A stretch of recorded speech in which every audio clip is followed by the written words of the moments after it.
call your name. If you could just confirm the name on the screen is correct, if you do have one, or just tell me your full name. And then also let me know who you're representing here today, whether you're the applicant, the owner, someone else from the community, or a neighboring property owner. So we'll start with Dana Burton. Call your name. And Ms. Burton, could you unmute?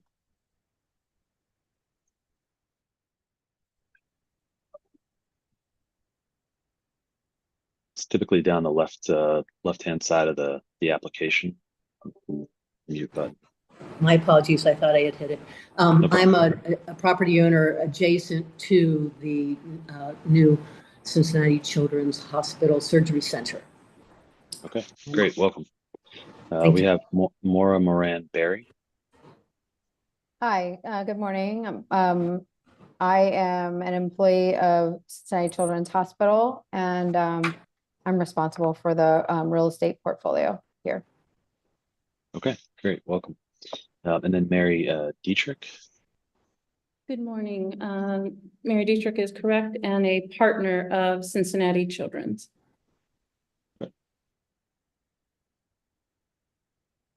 And I see we also have Kate Meehan from the zoning division. Yes, good morning. Good morning.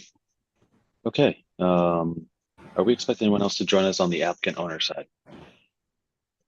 From Children's? No? Okay, let's get started. I need to read through our hearing script. This will just cover the procedure for the hearing, and then we'll get into it. This is the July 24th, 2024 session of the zoning hearing examiner docket. The case before us today is case number ZH20240087. That's 644 Eden Park Drive. The purpose of this hearing is to allow applicants and any other parties to testify and to offer and refute evidence and testimony.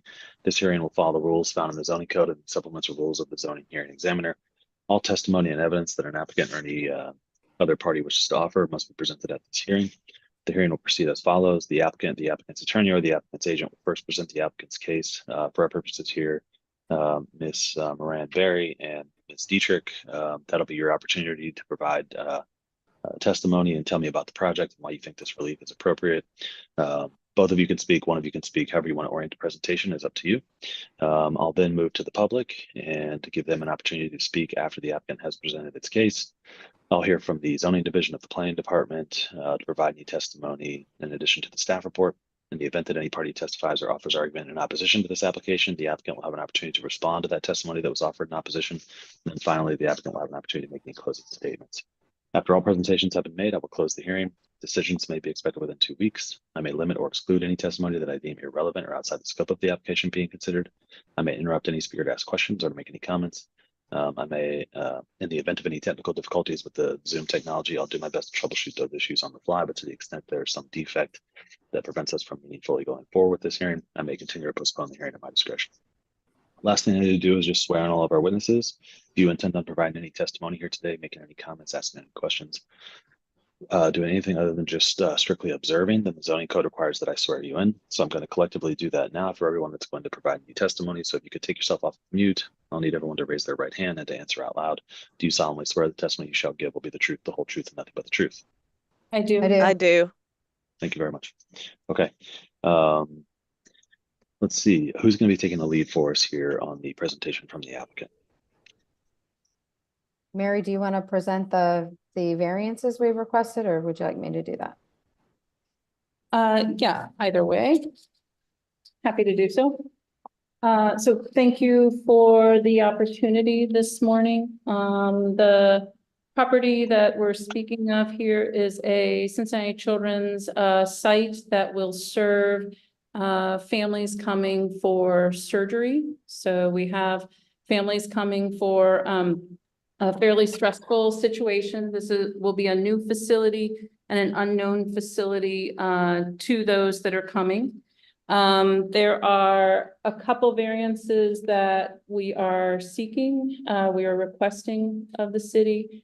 One is for the size of the wall-mounted sign on the location in the sign on the north side, excuse me. Sorry, I'm gonna go back to this.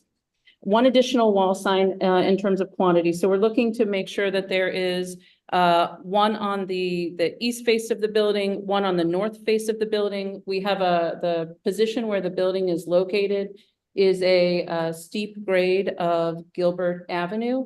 When you head from the north side, and there's some images within the presentation, the entrance, which is at the on Gilbert Avenue for the building, you actually drive into the parking lot. It goes underneath the overhang of the building to park, and the pedestrian entrance is from that parking area. So it is perpendicular to Gilbert Avenue. So both of them, due to the shading of the building, are a little bit hidden. They're also hidden because there are nice street trees that are in front of the building along Gilbert, and there is also street parking along Gilbert Avenue. So for families coming from northbound, we're looking for that extra sign on the north side of the building before they get to the building, so that they understand prior to making a decision to turn into the lot that it is a Cincinnati Children's building.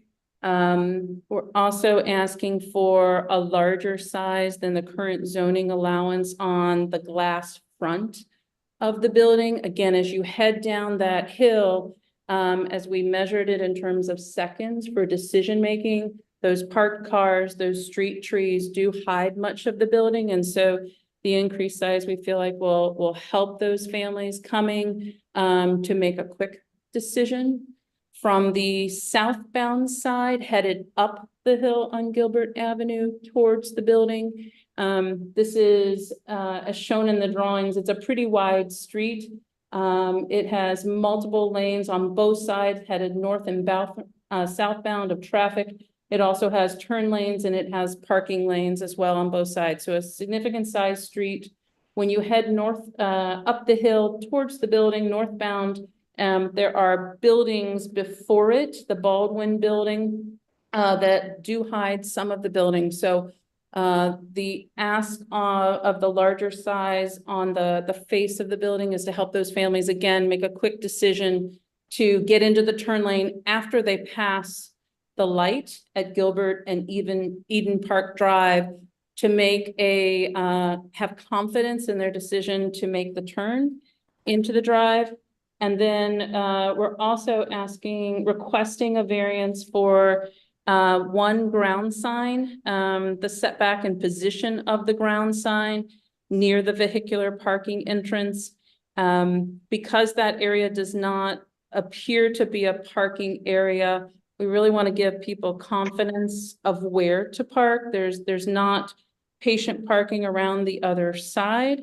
And so based on the position of the building, the position of the property line, and the calculation of where the site triangle would be, we're trying to locate that sign in both a position that vehicles can see, and try to make sure that it's also positioned far enough away from the street that it is safe for folks that are turning. So, Maura, would you like to build further on that? Ms. Diedrich, just to be clear, Yes, you're asking for 3 wall signs, correct? And wall sign meaning a sign affixed to a frontage of the building, an actual facade of the building. Is that right? yeah, one on the north side, one on the east face of the glass, and then there is one on the dock door that we are trying to ensure that patients go to the Gilbert entrance and do not think that they can enter the dock door. That is So would correct. that be the south side then? Yes, thank you. Sure. And then you are asking for one, and it looks like there's already, or there used to be, a sign on the dock door for the prior. That is correct. There also Okay. used to be one at the top of the building on that same side of the building for the previous tenant. Right. Okay. And then the final sign is the ground sign that is located near the vehicular parking entrance, correct? That is On correct. the east side. That is correct. Okay. And just real quick, could you tell me the dimensions of the ground sign We sure can. It's proposed. One second. We're requesting 10 feet tall and 4 feet 6 inches wide. Okay.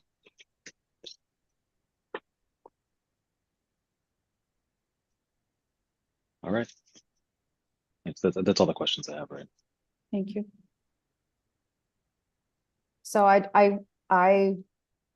Mary did a great job, and her folks are our consultants that do all the timing and the measurement, and I have full confidence in everything that she said. I just would like to make an appeal.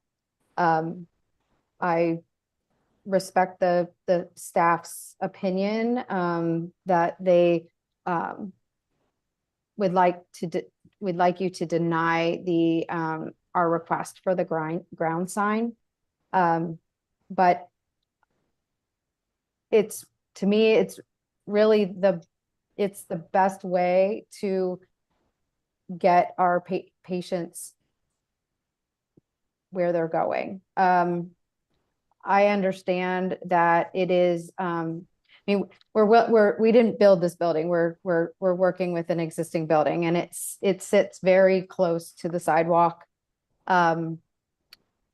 I travel this path quite a bit. I take it to and from work, and I have family that lives just off of Gilbert. So I am pretty consistently up and down the street. And I will tell you that if you don't know exactly where you're going, it would be very easy to miss the entrance into this parking lot. I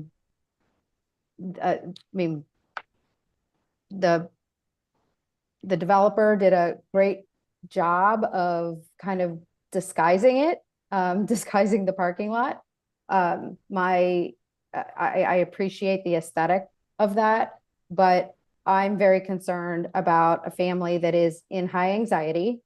Their child is going to go here and will be put under anesthesia, which is a high anxiety situation.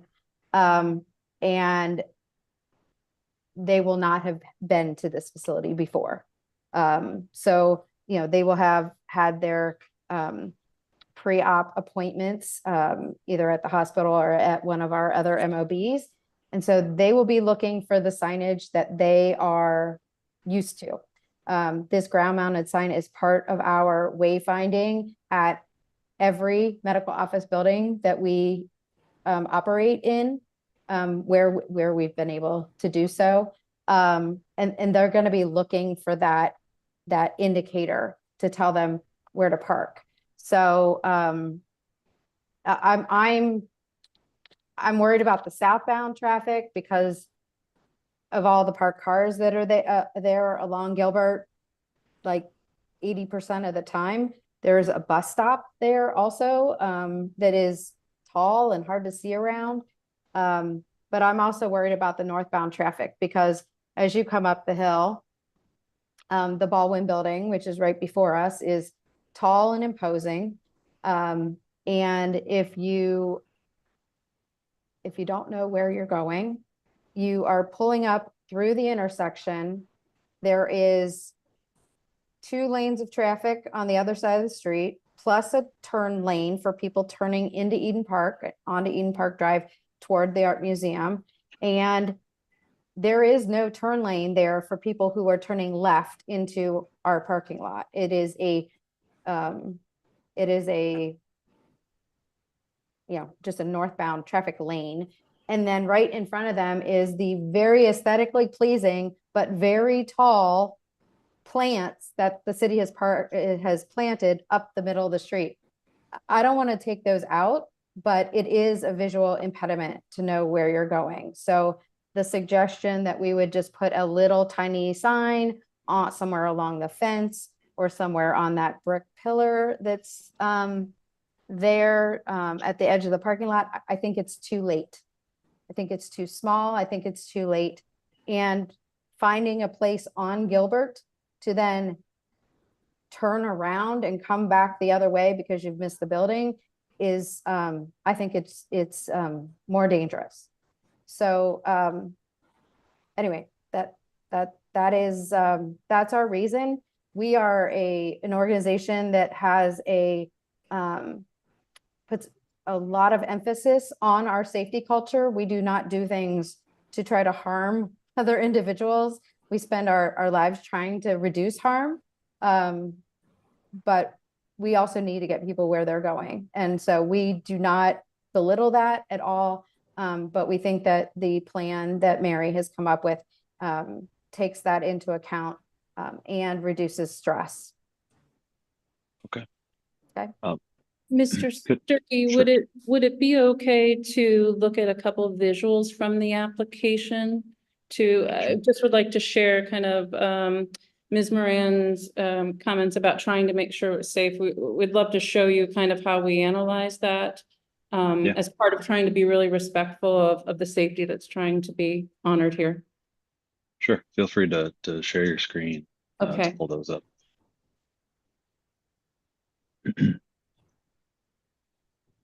Okay, is that visible okay? Yes. Okay, so the diagram that's here that was part of the application shows the, Gilbert Avenue in the darkest gray at the bottom. And is my cursor visible as I point? It Okay, is. great. Yes. Great. Gilbert Avenue here, the edge of the property line, which is also the edge of the sidewalk and the apron, the drive apron to turn into the facility. This pink indicator here is actually the masonry column that is pre-existing of the fence line that runs up towards the north side of the building. If I zoom in a little bit, may help us. Shows the position in orange of what would be the site triangle by the code request. And the pink here shows the requested position of the ground sign. And what I'd love to show through images is, the black here, what we looked at is a car coming from the underground parking or the semi-underground parking here, pulling up. And I'd like to show you photos in the next image of what you see when you pull equal to the ground sign. And then really when you try to make a good decision to exit this facility based on the parked cars and the trees, this second or lower black rectangle is really where you need to be to truly make that assertion if you can safely pull out.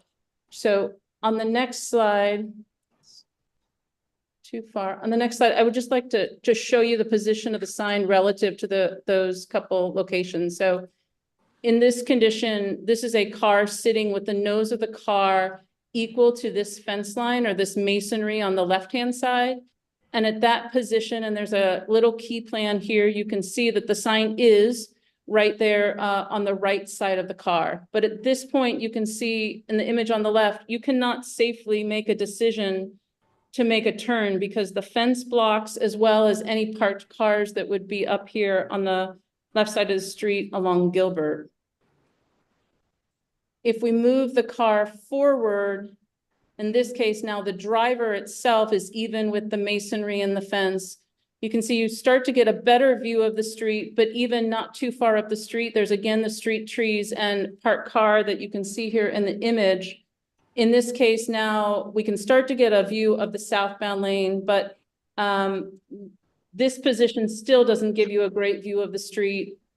And it's this last position that the driver really needs to be to try to edge out. They're not into the street. They are still on the apron. They are still on the equal with the sidewalk here, but visually past the fence that you can start to see cars coming down the street. And you can even see here how close the cars do get, right? Before, and they do get blocked by those parked cars. And at that position, the sign is now behind you. It is in front of the Baldwin building, leaving you a clear view of the street off to the right-hand side. So just the condition and placement of the property line here and the typical requested setbacks just at this particular location we're providing some challenges with getting that sign outside of that site triangle. And so anyway, wanted to show the additional analysis we had done to try to demonstrate how we felt like, based on the condition of the site and safely exiting, we did feel like that sign was placed in a safe location to support that. Okay, thank you. Could either of you tell me a little bit more about alternatives to the ground sign design that were considered,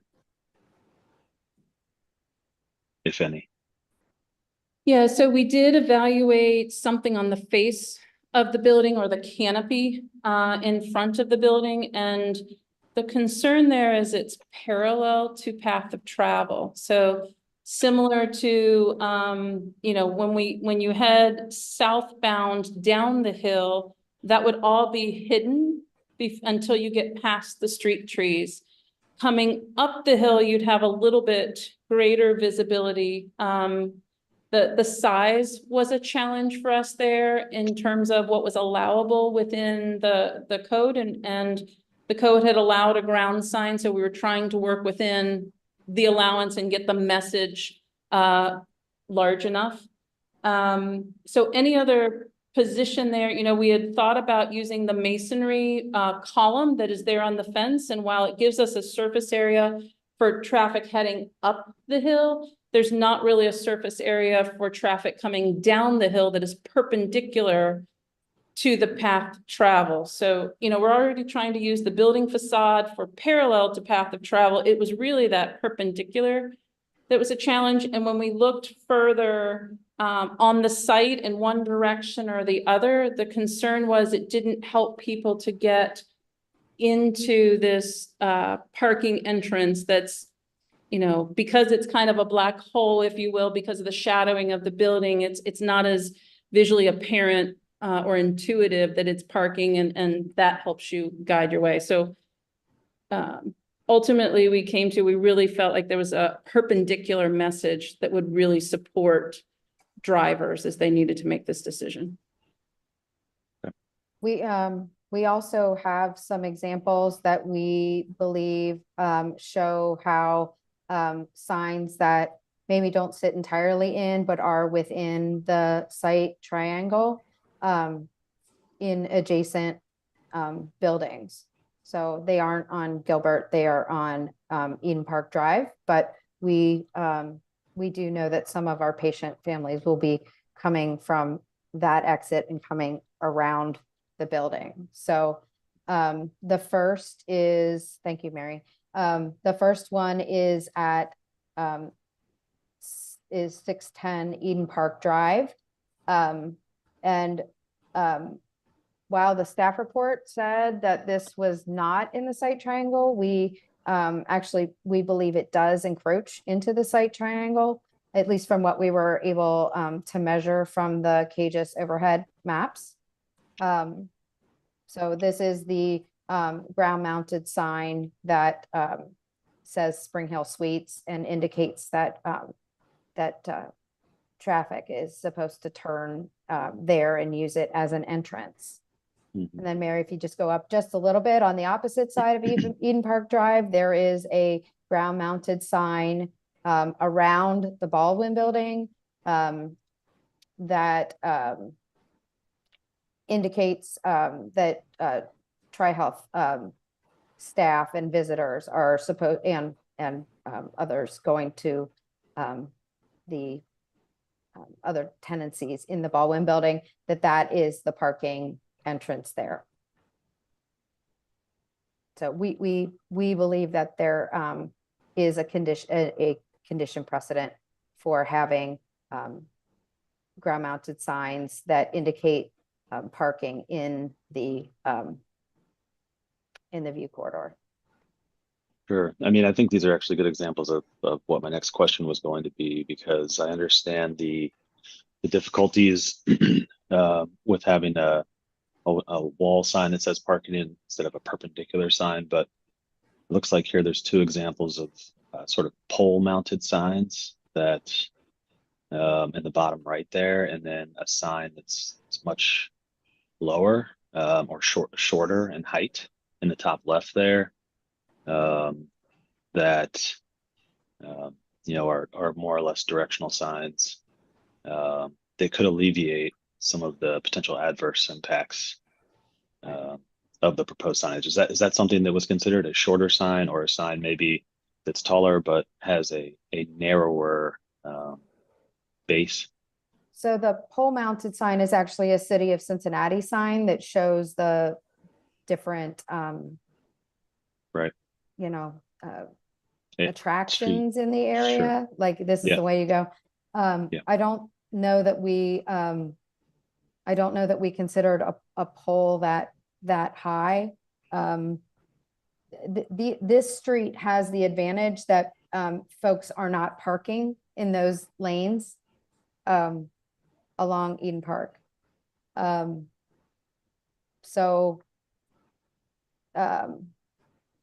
We could consider a lower sign, but I'm not sure that lowering it actually solves the problem of the sight triangle, because we need to make it tall enough for a motorist to see it around and over the parked cars that are parked all the way down Gilbert to you till you get pretty close to the drive apron. So it could be considered, but I'm not sure that it actually solves the problem that we're trying to solve with having the sign there at all. Sure. Okay. Mary, I'd love your input on that. I mean, she's my consultant and knows far better than I, but. Yeah, I think Mr. Sturkey, to the suggestion to deny the variance based on setback, to your point, a shorter sign could assist with that point, but as our understanding of the code, Ms. Moran's assertion of placement of setback, or excuse me, in the site triangle was a concern. In terms of height, because the street trees are nice and mature, we did not look at an increased height. We felt like we needed to be underneath the tree canopy and yet high enough that you could see it from a vehicle. So we were trying to get in more of a mid pedestrian zone versus going high, to your question of a higher pole sign. So that was the reason for trying to stick within that visibility zone for pedestrian or for vehicular traffic. Okay. Well, yeah, I mean, I think, one of the potential concerns or adverse impacts here, been sort of, dancing around this, is that, particularly with the being within the site triangle, is that it could impact the view of vehicles pulling out of that parking location and being able to easily see, cross traffic, or maybe even more importantly, pedestrians going up that street as they pull out, particularly if they're trying to navigate an already sort of difficult exit, as you demonstrated earlier. I think the concern is that there could be issues with the pedestrian, and I know that's why the zoning code has this section, just because there is the potential for it to block an exiting vehicle's view of a pedestrian coming up that sidewalk. Any response to that concern?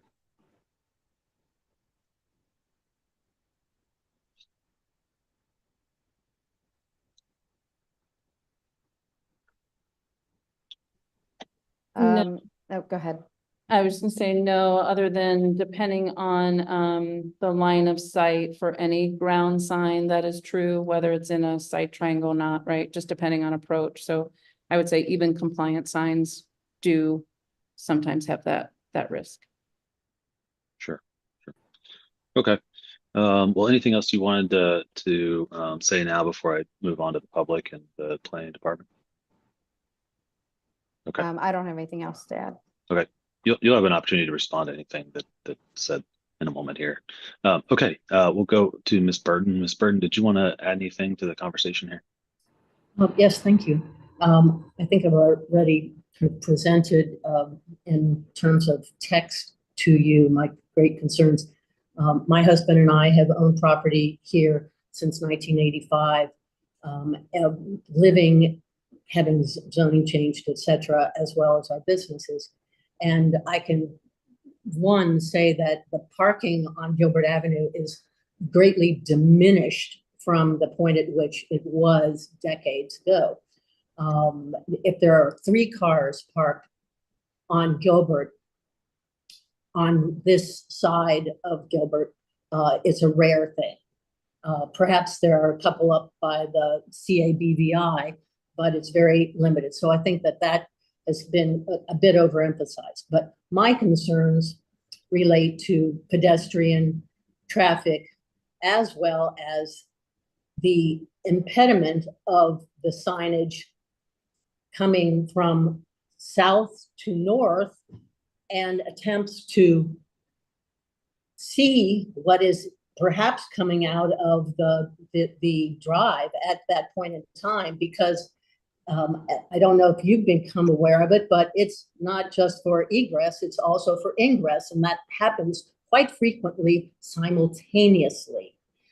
And if a car, and I've actually experienced almost having to run into the building instead of going out freely or coming in because you have to drive quickly across those 3 lanes, it's quite frightening. And the more you can see, the more information you have as to timing and ability, etc. I do respect the concerns of our new neighbors, of course, that it goes without saying, but I've witnessed, and others as well, as been a part of an experience at that sloped and dark driveway, and it's very concerning to me. I see the kind of pedestrian traffic that occurs on that sidewalk on a daily basis, and actually participate in it several times a day with regard to both exercising in Eden Park, walking our dog in Eden Park, et cetera, et cetera, et cetera. But it really is a difficult environment, and I think that a ground sign is only going to impact that in a more significant way based on the positioning that has been proposed. Okay. Thanks, Ms. Burden. I appreciate your testimony and your perspective on this. Anything else you'd like to say before we move to the planning department? I am happy to note that the signage on the north side will not consist of any form of illumination because, as I said, our zoning was changed to permit us as artists and designers to both live in the building as well as create in the building. So we're here frequently, and the light would be a total nuisance.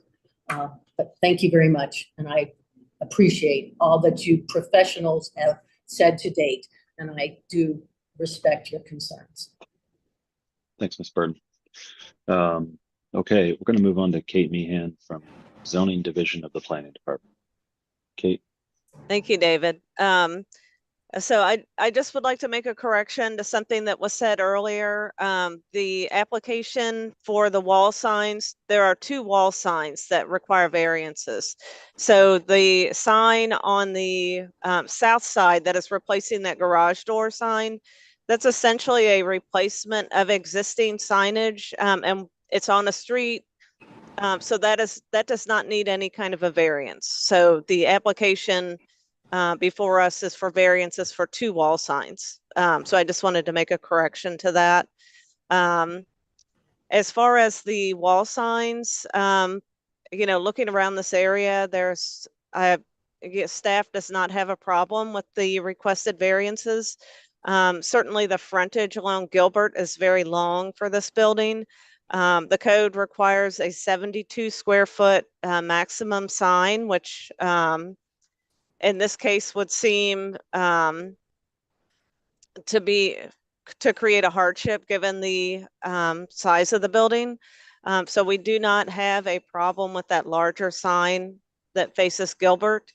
And certainly there are other examples along Gilbert and Eden Park where there are larger signs. So we do not have any kind of a problem with that. Same with the sign that's proposed for the north elevation where there's no street frontage. Again, there are many examples, the Cincinnati Ballet, the Baldwin Building, the Spring Hill Suites, all of which have signs that are not street facing. So it is a condition that's existing in the area.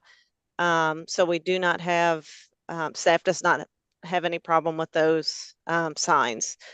So again, the main issue is the ground sign. And I did not notice a couple of these signs. I did notice the Spring Hill Suites, and I looked into the permit history there.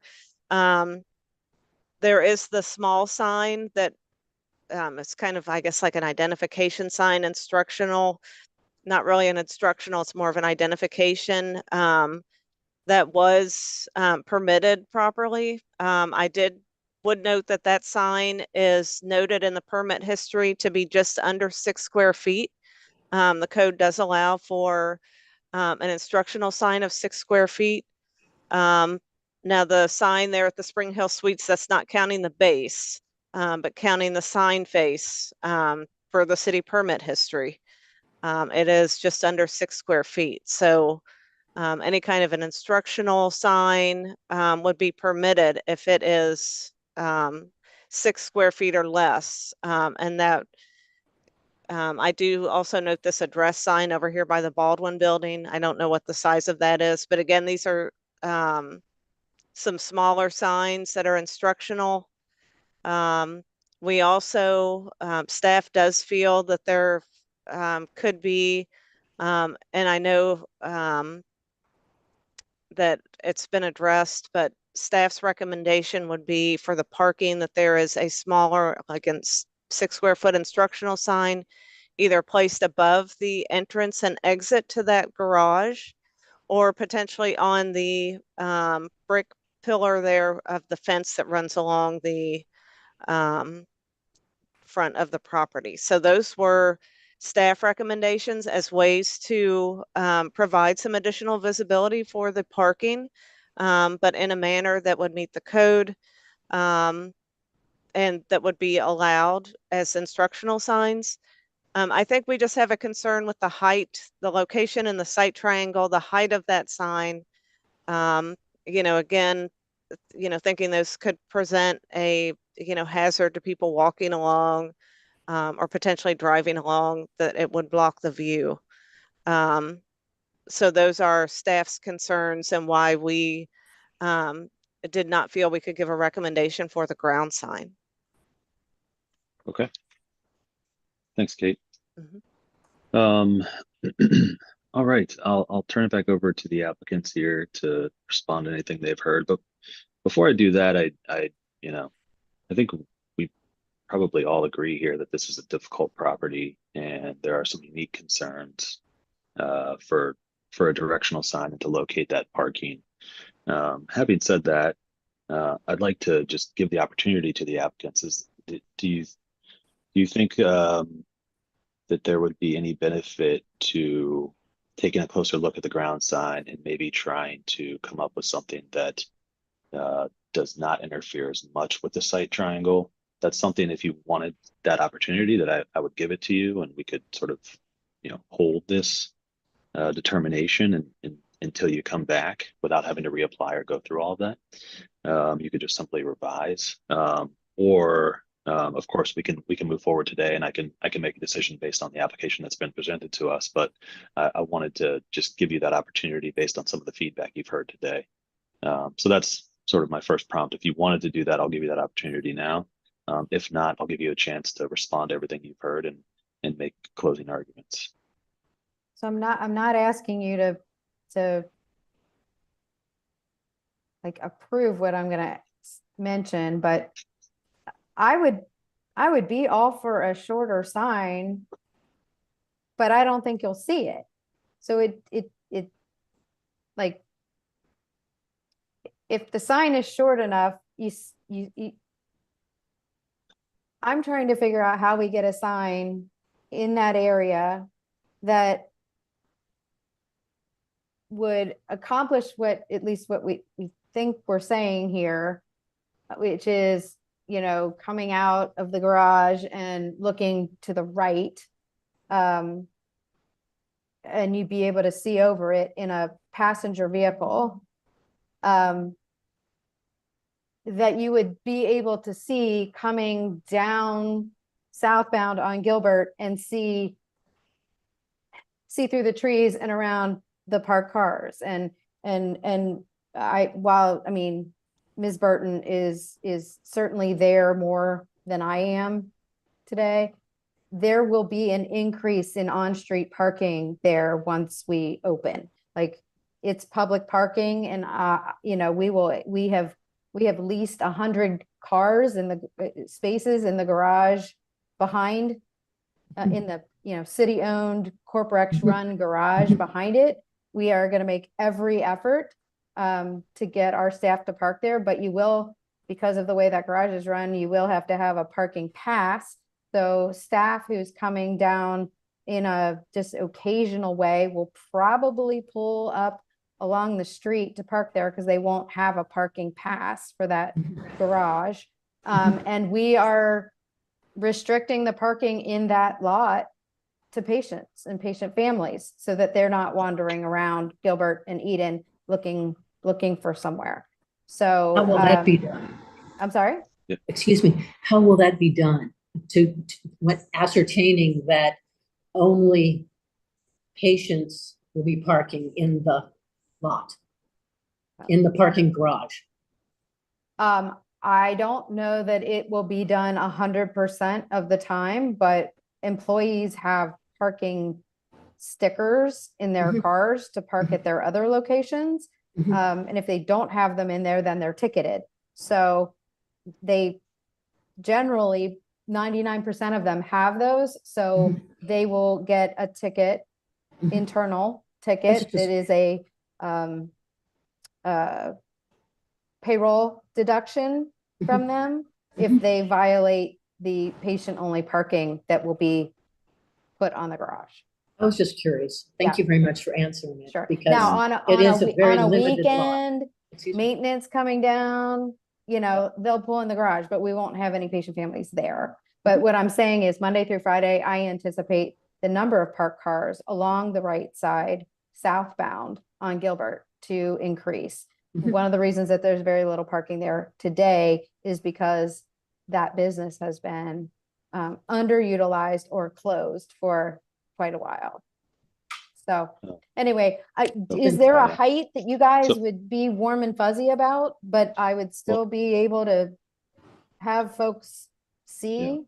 I mean, I don't want people like changing lanes, like in a crazy way. I think that's even more dangerous. So yeah. Anyway. Yeah, and I do, again, I appreciate the difficulties here, and I have not made a decision on this yet. But you know, if this were to be denied and you wanted to try to redesign the sign, well, of course you can always appeal my decision. But if you want to try to redesign the sign, you would need to come back through the application process and start it fresh. To your question though a moment ago, let me ask Kate: is there a directional sign size limit that would be permitted here by right, even if it was within that triangle and setback? I mean, the 6 square foot instructional is considered exempt.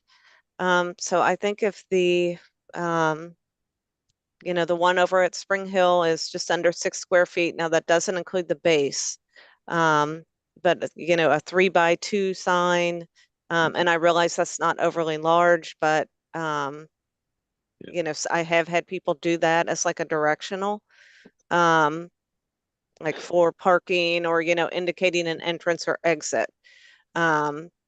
Kate, So what about a wall sign over top of the entrance that says parking? I know we discussed some of the issues with that, but would that be something that would be permitted by right as well as a ground sign? I think we would consider that like an instructional. I think if it said parking and there was an arrow like pointing down to the entrance, something like that would be permitted.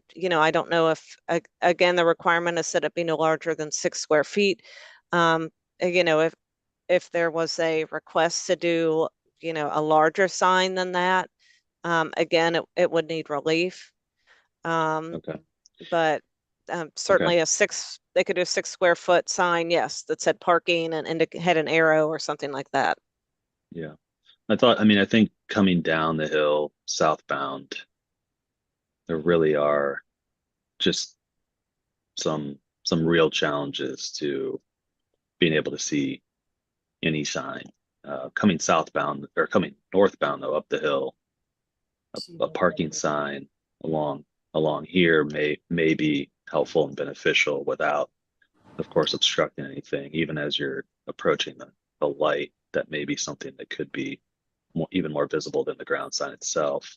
I also, something else I noticed about the current design is that it looks like the portion that actually identifies the parking is pretty low down. I know that this is helpful as well. But look, it is not our job to design this for you or to tell you what the design should be.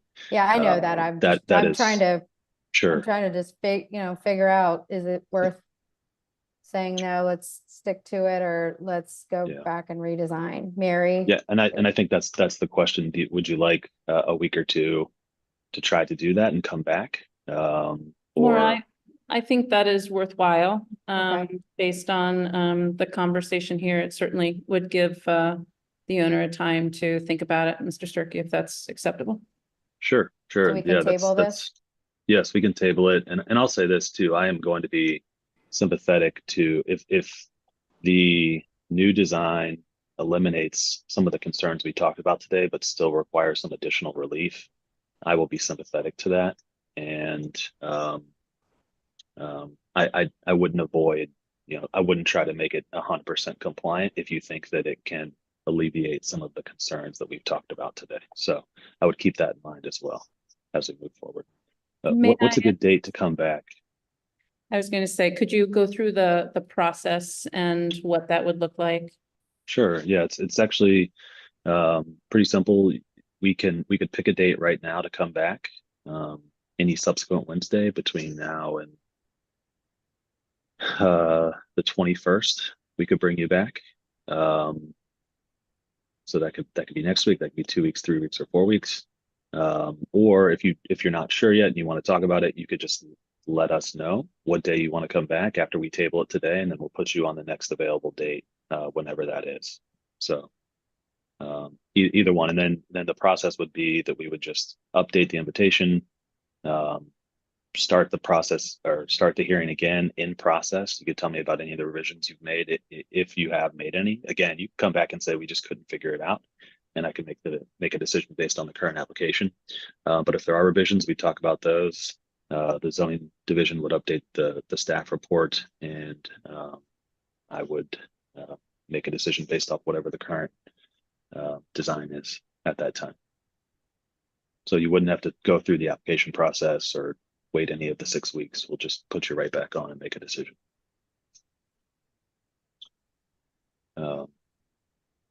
So Mary, based on your calendar, I could make the August 7th, 14th, or 21st work. 7th is good here. Okay. All right. Is there any particular time on the 7th that works? Any between 10 and noon would be great. Okay. Mary, does that work for you? That is fine, yes. Okay. I will do my best to get something put on between those times. I'll say this too. I could also try to carve out some time on the 8th too, if that works better for folks. I won't be in town. Okay. All right. So I will find a way to make this work and get it put on for the 7th. I'll send out a new Zoom invite for the 7th with the time, and we can go from there. Great. And I don't anticipate we would need as much time as we took today. So. Okay, great. Sounds good. All right. Well, thanks everyone. Appreciate everyone's time and testimony here today. we are continued in progress. We'll schedule a time and get the new invite sent out as soon as possible. If you do have any revisions to the ground sign, please send that to Kate Meehan as soon as you have those finalized, so that she can revise her staff report, and I will be sure to share that with Ms. Burton as well when it comes through. Great. Thank you so much.